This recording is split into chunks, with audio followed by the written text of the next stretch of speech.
శ్రీమాత్రే నమః. సద్గురు జ్యోతిషాలయం నుండి శ్రీ పరాభవనామ సంవత్సర ఉగాది పంచాంగ శ్రవణం మరియు ద్వాదశ రాశులకి ఎలా ఉందో మనం తెలుసుకోబోతున్నాం. ముందుగా welcome to our channel. Social post ప్రేక్షక మిత్రులకి ఉగాది శుభాకాంక్షలు. శ్రీ గురుభ్యో నమః. నమస్కారం. అందరూ కూడా మీ యొక్క ఇష్టదైవాన్ని ప్రార్థన చేసుకోండి, మీ తల్లిదండ్రులకి ప్రార్థన చేసుకోండి. నూతన సంవత్సరాన్ని ప్రారంభిస్తున్నాం. ఎన్నో ఆశలతో, ఎన్నో కోరికలతో ఎప్పుడెప్పుడు వస్తుంది తెలుగు ఉగాది శుభాకాంక్షలు అందరికీ చెప్తామా?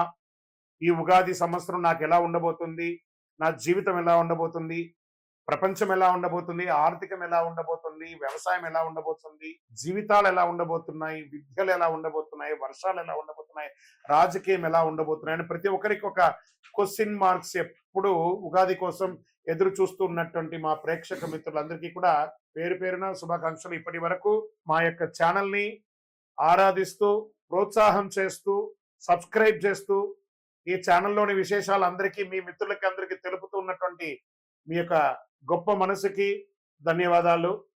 ప్రతి ఒక్కరికి కూడా పరాభవనామ సంవత్సర శుభాకాంక్షలు. ముందుగా మనం దైవ ప్రార్థనతో ప్రార్థన చేసుకుంటాం. మీ ఇష్టదైవాన్ని ప్రార్థన చేసుకోండి. శుక్లాంబరధరం విష్ణుం శశివర్ణం చతుర్భుజం ప్రసన్నవదనం ధ్యాయేత్ సర్వ విఘ్నోపశాంతయే. గురుర్బ్రహ్మ గురుర్విష్ణు గురుర్దేవో మహేశ్వరః గురు సాక్షాత్ పరబ్రహ్మ తస్మై శ్రీ గురవే నమః. ఇష్టదేవతాభ్యో నమః, కులదేవతాభ్యో నమః.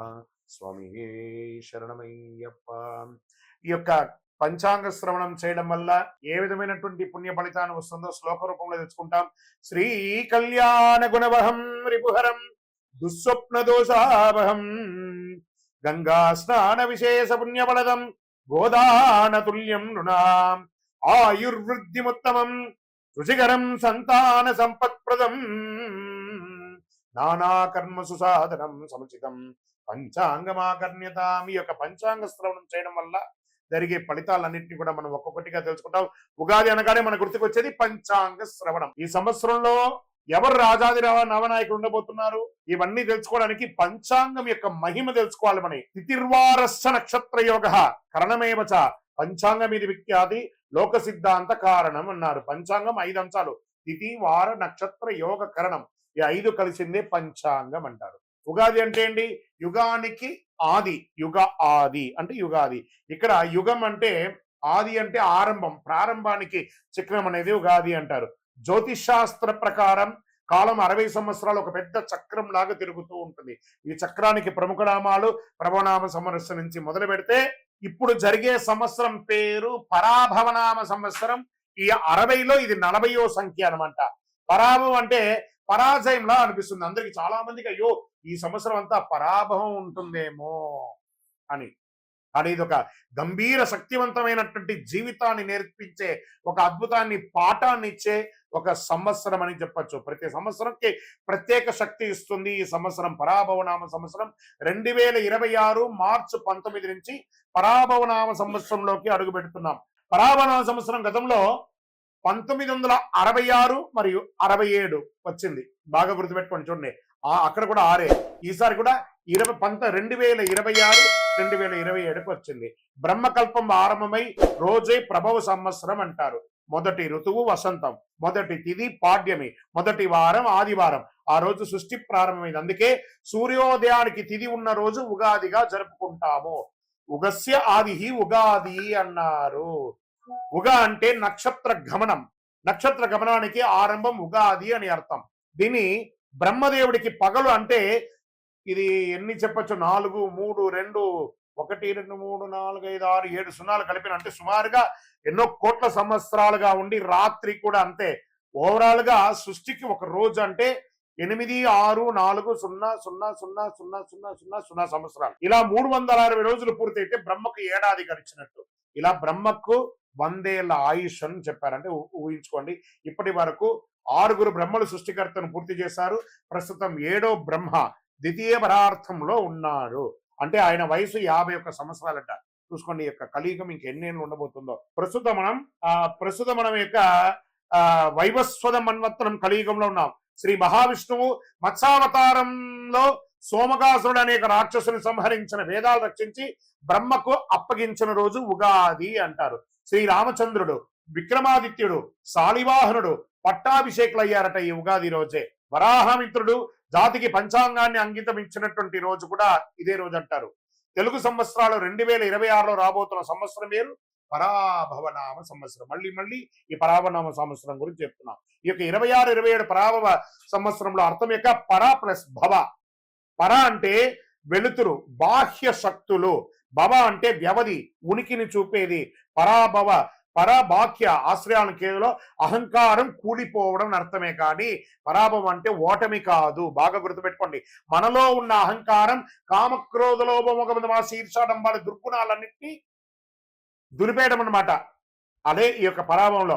అహంకార మాయ భ్రమలో ఉన్న వారికి పరీక్ష సంవత్సరము అని కూడా చెప్పచ్చు. కలియుగ ప్రమాణం 4,32,000 సంవత్సరాలు.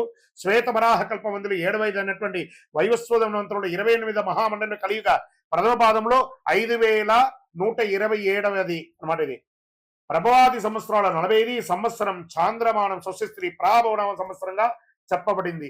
ఇది ఎలా ప్రారంభమవుతుందో కూడా చెప్తా చూడండి. కలియుగ శతాబ్దంలో 5,127. శ్రీ ఆదిశంకరాచార్యులు ఉద్భవించినటువంటి 2,097. శాలివాహన శతాబ్దములు 1948. వసలి శతాబ్దములు 1436/37. హిజరీ శతాబ్దములు 1448-49. శ్రీ రామానుజాబ్దిలో 1009. ప్రస్తుతం 2026 ఉగాది అంటే మార్చి 19 చైత్ర శుద్ధ పాఠ్యం. ఈ రోజు పరాభవన సంవత్సరం ప్రారంభం. చాంద్రమానాన్ని అనుసరించి జరుపుకునే ఈ యొక్క పండుగను కేవలం తెలుగు రాష్ట్రాలే కాదు, బెంగాల్, కేరళ, పంజాబ్, మహారాష్ట్ర, అస్సాంలో ఘనంగా జరుపుకుంటుంటారు. గడిచిన సంవత్సరం అందించినటువంటి విజయాలు నూతన సంవత్సరంలో కొనసాగాలి. గడిచిన ఏడాదిలో ఎదుర్కొన్నటువంటి ఇబ్బందులు నూతన సంవత్సరంలో ముగింపు పలికి కోరుకుంటూ ముందుగా పరాభవనామ సంవత్సర శుభాకాంక్షలు ప్రేక్షక మిత్రులందరికీ. అఖిలాండ కోటి బ్రహ్మాండ నాయకుడు శ్రీ ధర్మశాస్త్ర అయ్యప్ప స్వామి వారిని ప్రార్థన చేసుకుంటున్నాను. ఉగాది అనగానే అందరికీ పొద్దున ఈ రోజు మనం ఏం చేయాలి? లేవండి, అందరూ త్వరగా లేవండి. సూర్యోదయాత్ పూర్వం లేచి స్నానాదులు చేసి తైలాభ్యంగన స్నానం చేసి గడపలంతా కడిగేది. స్త్రీ పురుషులు ఎవరైనా బాధ్యత తీసుకోవాలి. ఒక్కొక్కరు షేరింగ్, ఒకళ్ళ ఆడవాళ్ళు ఒక పని, మగవాళ్ళు ఒక పని అని చెప్పి ఇంటిల్లో అందరూ షేర్ చేసుకొని చేసే ఒక పని అనమాట ఇది. చక్కగా గడపలు కడిగి తోరణాలు కట్టండి. మామిడి తోరణాలు, పూలు, వేప తోరణాలు అన్ని కూడా కట్టండి. షడ్రుచులతో తయారు చేసే యొక్క పంచాంగం, ఈ యొక్క ఉగాది పచ్చడిని తయారు చేసుకోవడానికి కావాల్సిన సామాన్యులు అన్ని కూడా రెడీ చేసుకోండి. అద్భుతమైనటువంటి ఫలితాన్ని పొందడానికి సిద్ధంగా ఉండండి. ఇంట్లో పూజలు చేయండి, పుస్తకాలన్నీ కూడా పెట్టండి, ఆభరణాలు పెట్టండి, స్వామివారికి అభిషేక ఆరాధనలు చేయండి, కొత్త పంచాంగం తీసుకొచ్చి స్వామివారి ముంగిట పెట్టి పూజ చేయండి. పరిసర ప్రాంతాల్లో ఉన్నటువంటి దేవాలయానికి వెళ్ళండి. అన్ని రకాలైనటువంటి నైవేద్యాలన్నీ కూడా చేసిందంతా స్వామివారికి సమర్పించండి. 10 మందికి భోజనం పెట్టండి. ఉగాది పచ్చడి అందరికీ పంచండి. మీ యొక్క ఇంటి ముందర కానీ, మీ వ్యాపార స్థలం ముందులో కానీ, లేదా మీ యొక్క పరిసర ప్రాంతాల్లో కానీ చలివేంద్రాలు ఏర్పాటు చేయండి. ఇవన్నీ కూడా చాలా మంచిది. వేసవి తాపడం స్టార్ట్ అవుతుంది కాబట్టి ఇతరులకు మంచినీళ్ళ వగరాలు, మజ్జిగ లాంటిది ఏర్పాటు చేస్తే మనకు అనుగ్రహం కూడా వస్తుంది. మరి ఈ సంవత్సరం రాజాది నవనాయకులు ఎవరో ముందు చూద్దాం. ఈ సంవత్సరం రాజు వచ్చి గురుడు. గురువు ధర్మబద్ధంగా ఉన్నటువంటి వాడు. ఎంత అద్భుతం చూసారా? ఇక్కడ పరాభవం అనేటప్పటికీ భయం వచ్చింది కదా. ఇక్కడ చూడండి ఎవరు వచ్చి కూర్చున్నాడు. గురువే ఈ సంవత్సరం రాజు. గురువుకు అన్ని తెలుసు. ఒక రాజును కూడా నడిపించేవాడు గురు, రాజగురు అంటారు చూసారా? ఆ రాజగురువే ఈసారి రాజు అయిపోయాడు. ఎంత అద్భుతం అంటే ధర్మబద్ధమైన పాలన సాగుతుంది, న్యాయ వ్యవస్థ బలపడుతుంది, బ్యాంకింగ్ మరియు ఆర్థిక వ్యవస్థ అభివృద్ధి చెందుతుంది, విద్యా ఆధ్యాత్మిక సేవా రంగాలకి గౌరవం పెరుగుతుంది, నిత్యావసర వస్తువులు ప్రజలకు అందుబాటు ధరల్లో లభిస్తుంది, దేశం సర్వతోముఖి అభివృద్ధికి సాధిస్తుంది. ఇక్కడ మంత్రి కుజుడయ్యాడు. అగ్నిమాపక విపత్తు, నిర్వహణా వ్యవస్థలో అప్రమత్తంగా ఉండాలి. అగ్ని ప్రమాదాలు, రోడ్డు ప్రమాదాలు పెరిగే అవకాశాలు, యుద్ధ వాతావరణం కూడా తీసుకొస్తాడు. ఈ యొక్క అంగారకుడికి ఉన్నాడు. ఇప్పుడు ఆల్రెడీ మనం చూస్తున్నాం యుద్ధ వాతావరణం అన్ని చోట ఉంది. జాగ్రత్త పడండి. మరి ఏమేమి చేసుకోవాలి? మీ యొక్క ఇళ్లలో కూడాను అన్ని జాగ్రత్తలు తీసుకోవాలి. గ్యాస్, పెట్రోల్ ఇవన్నీ కూడా పెరిగే అవకాశాలు బాగా ఉన్నాయి. కఠినమైనటువంటి చట్టాలు అమలవుతాయి. పాలకులు మరియు ప్రతిపక్షాల మధ్య రాజకీయ వేడుక పెరుగుతుంది, రాజకీయ ఒత్తిడి వస్తుంది, రాజకీయ అశాంతి, రాజకీయ సంక్షోభం కూడా వచ్చే అవకాశాలు ఉన్నాయి. మరి సేనాధిపతి చంద్రుడు, ఆయన సౌమ్యంగా ఉంటాడు. అంతర్జాతీయ సరిహద్దుల్లో శాంతి నెలకొంటుంది. మన దేశం నుంచి శాంతి దూతలు వెళ్తారు, అది చక్కగా సక్సెస్ అవుతుంది. సైనికుల సంక్షేమానికి ప్రాధాన్యతనిస్తారు. నావికా దళం బలోపేతం అవుతుంది. ప్రజలు భయాందోళన లేకుండా జీవనం సాగిస్తారు. సమృద్ధిగా వర్షాలు పడతాయి. ఇంకా సస్యాధిపతి శుక్రుడు, ఉల్లి, వెల్లుల్లి, పత్తి పంటలు బాగుంటాయి. బియ్యం, ధాన్యం కూడా బాగుంటుంది. పూల తోటలు, ఉద్యానవనాలు మంచి లాభాన్ని ఇస్తాయి. పండ్లు సమృద్ధిగా పెంచుతాయి. గ్రీన్ హౌస్ మరియు వ్యవసాయ అభివృద్ధి చాలా మెరుగవుతుంది. ఇంకా ధాన్యాధిపతి బుధుడు అయ్యాడు. Online grocery, agri, e commerce వ్యాపారస్తులు బాగా పెరుగుతాయి. అకాల వర్షాలతో నిల్వ ధాన్యాలకి కొంత ఇబ్బందికి వచ్చే అవకాశాలు ఉన్నాయి. లాజిస్టిక్ మరియు సరఫరా వ్యవస్థలందు అభివృద్ధి పెరుగుతాయి. చాలా కొరియర్ సర్వీస్ కానీ ట్రాన్స్పోర్ట్స్ కానీ చాలా అద్భుతంగా అవుతుందని కూడా చెప్పచ్చు. ఇంకా అర్ఘ్యాధిపతి చంద్రుడయ్యాడు. ఆర్థిక వ్యవస్థ స్థిరంగా ఉంటుంది. వడ్డీ రేట్లు సామాన్యులకి అందుబాటులో ఉంటాయి. వ్యవసాయానికి అనుకూల వర్షాలు పడతాయి. ఎఫ్ఎంసీజీ మరియు ఫార్మా రంగం వారికి, మెడికల్ రంగం వారికి చాలా అద్భుతంగా ఉంటుందని కూడా చెప్పడం జరిగింది. మేఘాధిపతి కూడా చంద్రుడే. ఈసారి 3 వచ్చారనమాట ఆయనే. అనుకూల వాతావరణం పరిస్థితులు, నైరుతి మరియు ఈశాన్య ఋతుపవనాలు బలంగా ఉంటాయి. సమృద్ధిగా వర్షాలు పడతాయి. రిజర్వాయర్లు మరియు ప్రాజెక్టులు నిండిపోతాయి. కొంత ఓవర్ఫ్లో కూడా అయ్యే అవకాశాలు ఉన్నాయి. రైతులకి అనుకూలమైనటువంటి కాలం. కుడి ఎడమ కాలువలన్నీ కూడా నిండుగా వెళ్ళి అన్ని పక్కల పంటలు 2 నుంచి 3 పంటలు తీసుకునే అవకాశాలు ఎక్కువ కనబడుతున్నాయి. ఇంకా రసాధిపతి సూర్యుడు. నువ్వులు, నూనె, బెల్లం ధరలు స్థిరంగా ఉంటాయి. ఉప్పు ధరలు నియంత్రణలో ఉంటాయి. ఫార్మసిటికల్ మరియు రసాయన ఎరువులు ధరలు పెరిగే అవకాశాలు ఉన్నాయి. ఆహార కల్తీపై ప్రభుత్వ దాడులు జరిగే అవకాశాలు ఉన్నాయి. దీనికి ఎక్కడ వచ్చి కూర్చోనంటే హోటల్స్ బాగా చూసుకోండి. ఈ యొక్క ఫాస్ట్ ఫుడ్స్ ఏరియాల్లో ఇవన్నీ ఉన్నాయి చూసారా, ఎక్కడ పడితే అక్కడ దీంట్లో అంతా కూడా కల్తీలు బయటపడతాయి, జాగ్రత్త. నీరసాధిపతి శుక్రుడు. లగ్జరీ వాహనాలు, విదేశీయ బ్రాండ్ వినియోగాలు, ఎలక్ట్రానిక్ ఫోన్స్, కాస్మెటిక్స్, సిల్క్ వస్త్రాలు గిరాకీ పెరిగే అవకాశాలు ఉంటాయి. పూజా సామాగ్రిలు, కర్పూరం, అగరబత్తి, గంధం అమ్మకాలు పెరుగుతాయి. వజ్రాలు, ముత్యాలు వ్యాపారంలో లాభాలు ఉంటాయి. గోల్డ్ అండ్ సిల్వర్లో మిశ్రమంగా ఉంటుంది. ఇంకా రాజాది ఉపనాయకులు ఉన్నారు. వారి ఫలితాలు పంచాంగ శ్రవణంలో కేవలం నవనాయకులకే కాకుండా ఉపనాయకులు కూడా చాలా ముఖ్యమైనది. ఇది ఆధారంగా దేశంలో వాణిజ్యం, ప్రజల జీవన విధానం, ఆరోగ్యం, వర్షాలు, మార్కెట్ పరిస్థితులు ఎలా ఉండబోతాయో తెలుసుకుంటాం మనం. పశుకాలకాధిపతి ఎవరైనా ఉన్నారంటే చంద్రుడు. ఈసారి చంద్రుడికి చాలా అవకాశాలు ఉన్నాయి. పశు సంపద అభివృద్ధి చెందుతుంది. పాల ఉత్పత్తి, డైరీస్ పెరుగుతుంది. డైరీ పరిశ్రమ చాలా లాభాల్లో ఉంటుంది. రైతులకి ఆదాయం పెరుగుతుంది. ఇంకా వనాధిపతి శుక్రుడు. అడవుల అభివృద్ధి, ఔషధ మొక్కల ఉత్పత్తి, ఆయుర్వేద పరిశ్రమలో అభివృద్ధి అయ్యే అవకాశాలు బాగా ఉన్నాయి. ఇంకా మళ్ళీ జలాధిపతి చంద్రుడు. నీటి వనరులు సమృద్ధిగా ఉంటాయి. చేపల పెంపకం, రొయ్యల పెంపకము, ఎక్స్పోర్ట్స్ ఇవన్నీ కూడా కలిసి వస్తాయి. జల వనరులపై ఆధారపడిన వ్యాపారాలు అన్ని కూడా ఈ యొక్క సీలో వెళ్ళే యొక్క షిప్పింగ్, ఇవన్నీ షిప్ యార్డ్స్, లేదా ఈ రసాయన సంబంధించిన ఎక్స్పోర్ట్స్ ఇవన్నీ కూడా బాగా కలిసి వస్తుంది. వాణిజ్యాధిపతి బుధుడు. వాణిజ్యం అభివృద్ధి చెందడానికి ఈ కామర్స్ వ్యాపారాలు పెరుగుతాయి. స్టార్టప్ కంపెనీస్ బాగా అభివృద్ధి చెందుతాయి.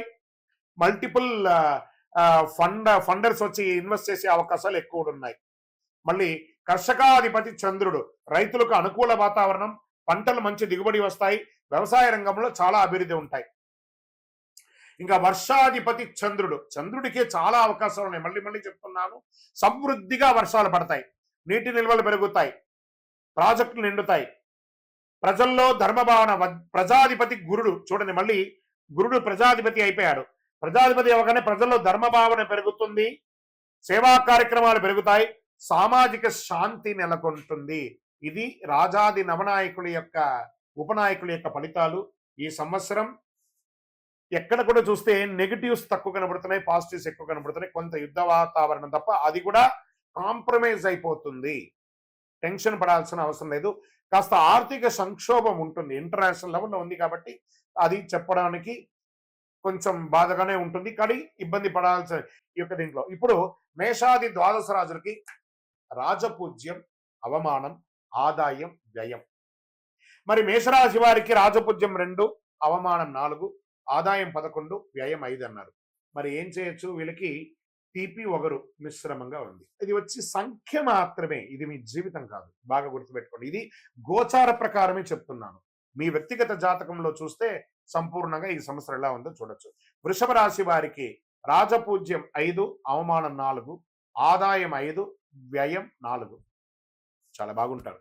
మిథున రాశి వారికి రాజపూజ్యం 1, అవమానం 7, ఆదాయం 8, వ్యయం 11. మిశ్రమం. కర్కాటక రాశి వారికి రాజపూజ్యం 4, అవమానం 7, ఆదాయం 2, వ్యయం 11. సింహరాశి వారికి రాజపూజ్యం 7, అవమానం 7, ఆదాయం 5, వ్యయం 5. మీరు మిశ్రమలే మిడిల్ గా ఉంటారు, జాగ్రత్తగా ఉండాలి. కొంచెం డేంజర్ బెల్ ఉంది, జాగ్రత్త. కన్యా రాశి వారికి రాజపూజ్యం 3, అవమానం 3, ఆదాయం 8, వ్యయం 11. ఇక్కడ చూడండి, వీళ్ళకి కొంచెం చేదు తీపి కొంచెం మిశ్రమంగా ఉంది. తులారాశి వారికి రాజపూజ్యం 6, అవమానం 3, ఆదాయం 5, వ్యయం 4. తీపి ఎక్కువ ఉంది కదా. వృశ్చిక రాశికి వారికి రాజపూజ్యం 2, అవమానం 6, ఆదాయం 11, వ్యయం 5. ఆదాయం అద్భుతంగా ఉంది, కొంచెం చిన్న చిన్న అవమానాలు ఉన్న ద జాక్ పాట్ ఇయర్ ఏదైనా ఉందంటే అది వృశ్చిక రాశియే. ధనుసు రాశి వారికి రాజపూజ్యం 5, అవమానం 6, ఆదాయం 4, వ్యయం 11. ఇక్కడ కట్. ఆ ధనుసు రాశి వారికి రాజపూజ్యం 5, అవమానం 6, ఆదాయం 14, వ్యయం 11. మకర రాశి వారికి రాజపూజ్యం 1, అవమానం 2, ఆదాయం 2, వ్యయం 8. కుంభరాశి వారికి రాజపూజ్యం 4, అవమానం 2, ఆదాయం 2, వ్యయం 8. మీనరాశి వారికి రాజపూజ్యం 7, అవమానం 3, ఆదాయం 5, వ్యయం 9. ఇలా ఈ రాశిలో ఉన్న వాళ్ళకి అందరికీ కూడాను రాజపూజ్య అవమానాదులు ఆదాయ వ్యయాలన్నీ కూడా ఒక నెంబర్ మాత్రమే. మీ యొక్క వ్యక్తిగత జాతకం ద్వారానే సంపూర్ణంగా ప్రిడిక్ట్ అవడం. ఇది గోచార ప్రకారంగా చెప్తున్నాం. ఇప్పుడు 27 నక్షత్రాలకి కందాయ ఫలాలని చెప్తున్నాం. కందాయ ఫలం అంటే పంచాంగ శాస్త్రంలో ఒక సంవత్సరంలో ఆ నక్షత్ర జాతకులకి ధనం, ఆరోగ్యం, సుఖం, కష్టం వంటి ఫలితాలు సూచించే విధానం అని చెప్పొచ్చు. సాధారణంగా 3 కందాయాల సంఖ్య ఉంటాయి. మొదటి కందాయం సంవత్సర ప్రారంభం ఉగాది నుండి ఉంటుంది. రెండవ కందాయం మధ్యకాలంలో ఉంటుంది. మూడవ కందాయం సంవత్సర అంతంలో ఉంటుంది. సంఖ్యలో ఈవెన్ అయితే శుభం, బేసి అయితే కొంచెం కష్టం పంచాంగం చెప్పబడుతుంది. ఇప్పుడు నేను ఒక్కొక్కటిగా చెప్తున్నాను, మీరు ఈవెన్ లో ఉన్నారా బేసిలో ఉన్నారా ఒకసారి చూసుకోండి. మీరు అశ్విని నక్షత్ర జాతకులకి 5, 7, 3 కందాయ ఫలం. భరణి నక్షత్రం వారికి 3, 5, 1 కందాయ ఫలం. కృతికా నక్షత్రం వారికి 7, 3, 5. రోహిణీ నక్షత్ర జాతకులకి 4, 6, 2. మృగశిర నక్షత్ర జాతకులకి 2, 4, 6. ఆరుద్ర నక్షత్ర జాతకులకి 1, 3, 5. పునర్వసు నక్షత్ర జాతకులకి 6, 2, 4. పుష్యమి నక్షత్ర జాతకులకి 5, 1, 3. ఆశ్లేష నక్షత్ర జాతకులకి 7, 5, 1. మకా నక్షత్ర జాతకులకి 3, 7, 5. పూర్వా పల్గుని పుబ్బా నక్షత్ర జాతకులకి 5, 3, 7. ఉత్తరా నక్షత్ర జాతకులకి 2, 6, 4. హస్తా నక్షత్ర జాతకులకి 4, 2, 6. చిత్తా నక్షత్ర జాతకులకి 6, 4, 2. స్వాతి నక్షత్ర జాతకులకి 3, 5, 7. విశాఖ నక్షత్ర జాతకులకి 5, 7, 3. అనురాధ నక్షత్ర జాతకులకి 7, 3, 5. జ్యేష్ఠ నక్షత్ర జాతకులకి 1, 5, 3. మూలా నక్షత్ర జాతకులకి 3, 1, 5. పూర్వాషాఢ నక్షత్ర జాతకులకి 5, 3, 1. ఉత్తరాషాఢ నక్షత్ర జాతకులకి 4, 6, 2. శ్రవణ నక్షత్ర జాతకులకి 2, 4, 6. ధనిష్ట నక్షత్ర జాతకులకి 6, 2, 4. శతభిష నక్షత్ర జాతకులకి 5, 1, 3. పూర్వాభాద్ర నక్షత్ర జాతకులకి 3, 5, 7. ఉత్తరాభాద్ర నక్షత్ర జాతకులకి 7, 3, 5. రేవతి నక్షత్ర జాతకులకి 2, 6, 4. ఈ యొక్క సమసంఖ్య జాతకులు అంటే 2, 4, 6 శుభ ఫలితాలు ఇస్తాయి. బేసి సంఖ్యలు అంటే 1, 3, 5, 7 మిశ్రమ ఫలితాలు ఇస్తాయి. కాబట్టి పానిక్ అవ్వాల్సిన అవసరం లేదు. ఇవన్నీ యూనివర్సల్ గా చెప్పాలి కాబట్టి చెప్తున్నాం. మీ వ్యక్తిగత జాతకం చూసుకుంటే మీరు ఎక్కడ ఉన్నారో తెలుస్తుంది. ఇది గోచార ప్రకారం చెప్తున్నాం.